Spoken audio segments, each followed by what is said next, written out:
کر سکتا. شکریہ ادا کرتا ہوں آپ کا کہ آپ نے بہت مہربانی. اب میں گزارش کرتا ہوں فارمر سینیٹر جناب حافظ حسین احمد صاحب سے. آپ بیٹھے بیٹھے کر لیں جی، پلیز تشریف رکھیں اسی طرف. حافظ صاحب کھڑے ہونے کا وقت ہے جی. اچھا جی.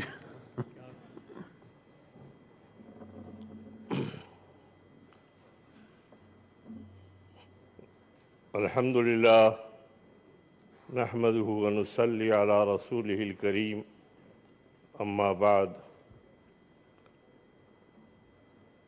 فرزند چاغی جناب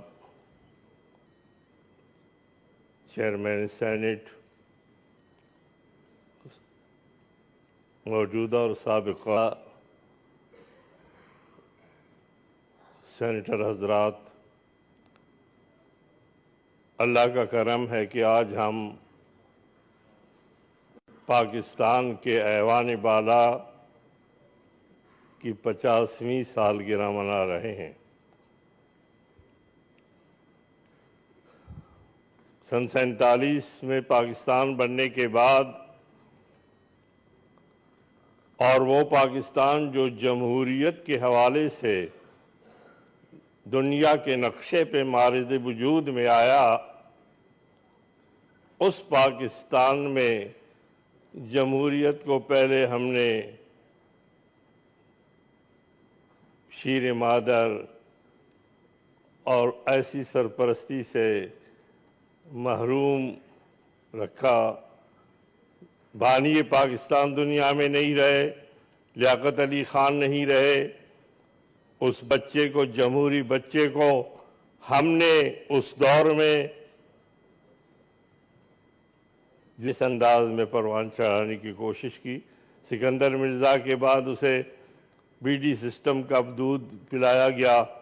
اس کے بعد اگر ہم دیکھیں گے پوری تاریخ کو، تو پھر بی ڈی سسٹم کے بعد سانحہ سقوط ڈھاکہ تک یہ صورتحال سامنے آئی کہ پھر ہم دو لخت ہوئے، اور اس کے بعد سوچنا پڑا ہمارے قائدین کو کہ کیا پاکستان کے بقیہ 4 صوبوں کو، 4 اکائیوں کو کس طریقے سے آئین کے اندر اس طرح جکڑا جائے تاکہ ان کے حقوق کا بھی تحفظ ہو سکے اور پاکستان کی سالمیت کا بھی جناب چیئرمین تحفظ ہو سکے. اور پھر اس وقت سن 73 میں جہاں ایک آئین ہمیں دیا گیا پارلیمانی نظام کے لیے، اس میں ہمیں سینٹ ملا. اور سینٹ کے اور تمام تر صورتحال میں یہ خیال رکھا گیا تھا کہ سینٹ کی تمام تر جو نشستیں ہیں وہ مساوی طور پر تقسیم ہوں، یعنی ہر صوبے سے. اب بلوچستان، خیبر پختونخوا، سندھ کی اگر قومی اسمبلی کی نشستیں آپ ساری کی ساری ایک طرف رکھیں تو پنجاب کی نشستیں ان کے مقابلے میں زیادہ ہے. اور پھر اس سے جو ہے معاملات کے حوالے سے وہ اکائیاں غیر مطمئن نظر آتی رہیں.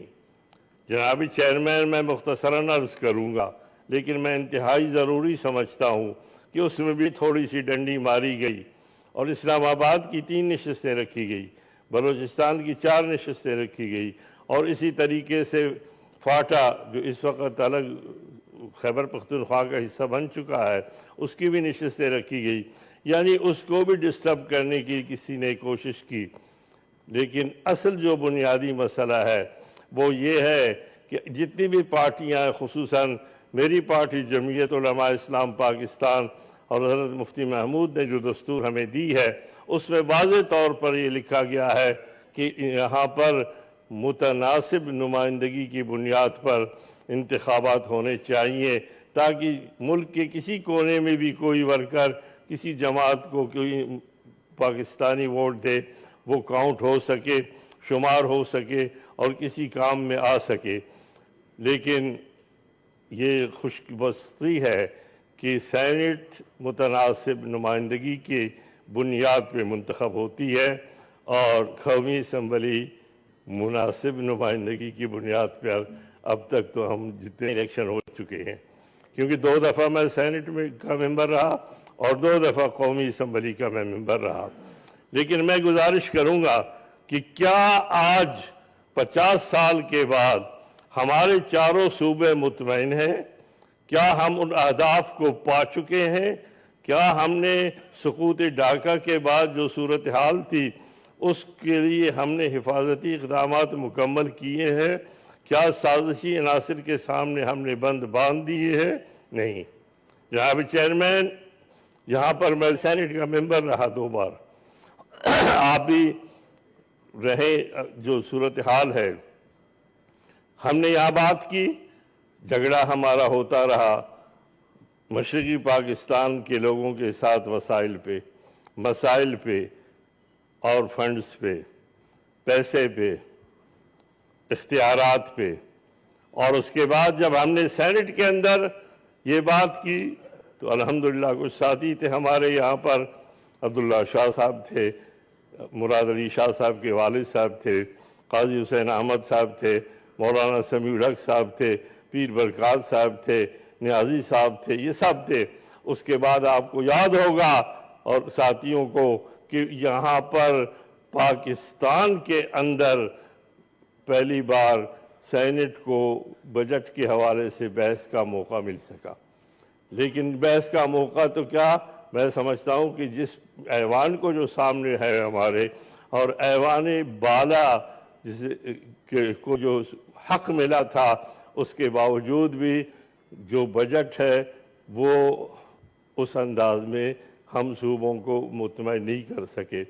اور آپ نے دیکھا ہوگا کہ اس وقت اگر ہم سینٹ کو جس انداز میں خود منتخب کرتے ہیں جناب چیئرمین صاحب، یہ بڑی ضروری بات ہے. شاید کسی کو پسند آئے نہ آئے، لیکن میں سمجھتا ہوں کہ سینٹ کو 2 چیزوں کی ضرورت ہے.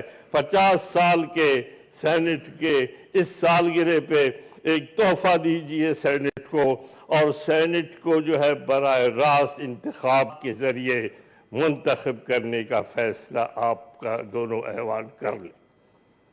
جب آپ منتخب کریں گے اس سینٹ کو مالیاتی اختیارات دے. امریکہ آپ کے سامنے موجود ہے، امریکی سینٹ موجود ہے. سینٹ کو آپ اگر بے اختیار رکھیں گے، آپ ایوان بالا کی بات کرتے ہیں، ایوان زیرین کے اختیارات کے حوالے سے بھی سوالات اٹھتے ہیں. ہم نے اسے ایوان بالا بنا کر بڑی بیگم کی طرح رکھا ہے. میں سمجھتا ہوں کہ اس وقت جو صورتحال ہے جناب چیئرمین صاحب، اس کے لیے ضروری ہے کہ ہم اپنے اس ایوان کو سمجھیں. بلوچستان کے حوالے سے جو صورتحال ہے وہ آپ کے سامنے ہے، اور ہم توقع رکھتے ہیں کہ وہ لوگ جو آئین کے حوالے سے، جو سینٹ کے حوالے سے، جو پارلیمنٹ کے حوالے سے آج بھی اس نقطہ نظر سے موجود ہے. یہاں پر گورنر صاحب جنہوں نے آپ کے سامنے تقریر فرمائی، یہاں پر وہ لوگ جو اس وقت موجود ہیں وہ آج بھی پارلیمنٹ کے اندر موجود ہیں، وہ گورنر کے عہدوں پر موجود ہیں، وہ جو ہیں وزیر اعلیٰ کے عہدوں پر موجود رہے ہیں. لیکن کچھ لوگ ایسے ہیں جو پہاڑوں پر ہیں، کچھ لوگ ایسے ہیں جو اپنے حقوق کے حوالے سے، صحیح ہے یا غلط میں اس بحث میں نہیں پڑھنا چاہتا، لیکن وہ آج جو لوگ آئین کے حوالے سے حقوق چاہتے ہیں، جو لوگ آئین کے حوالے سے بات کرنا چاہتے ہیں، جو لوگ آئین کے تحت اپنے حقوق کی بات کرنا چاہتے ہیں اور آپ کے ساتھ بیٹھے ہیں اور انتظار میں ہیں، اگر ان کی بات کو نظر انداز کیا جائے تو پھر جو پہاڑ پہ ہوگا اس کو تقویت ملے گی. اور میں سمجھتا ہوں کہ ان لوگوں کو جو جمہوری حوالے سے ہے، جمعیت علماء اسلام پاکستان اور دیگر جماعتیں بلوچستان میں فرنٹیئر میں بہت زیادہ ان کا ایک اثر ہے. اس لیے معاملات کو طے کیا جائے، اور معاملات کو طے کرنے کے لیے افہام و تفہیم ضروری ہے. طاقت کے ذریعے ثابت ہوا ہے دنیا کی تاریخ میں کبھی بھی معاملات طے نہیں ہوئے ہیں، معاملات الجھتے رہے ہیں، طے نہیں ہوئے ہیں. افغانستان میں آپ دیکھیں گے کیا صورتحال سامنے آئی ہے. اس لیے میں سمجھتا ہوں کہ سینٹ کو ایک اہم رول ادا کرنا چاہیے، اور سینٹ کو اس وقت اختیارات بھی ملنے چاہیے، اور اداروں کے اندر جو لڑائی ہے اس کا خاتمہ ہونا چاہیے. میں ایک بار پھر سب کو مبارکباد دیتا ہوں اور امید رکھتا ہوں کہ اللہ تعالیٰ ہمارے اس جمہوری نظام کو، اس ملک کو اور اس ایوان کو قائم و دائم رکھے. میں آپ کا مشکور ہوں. بہت مہربان.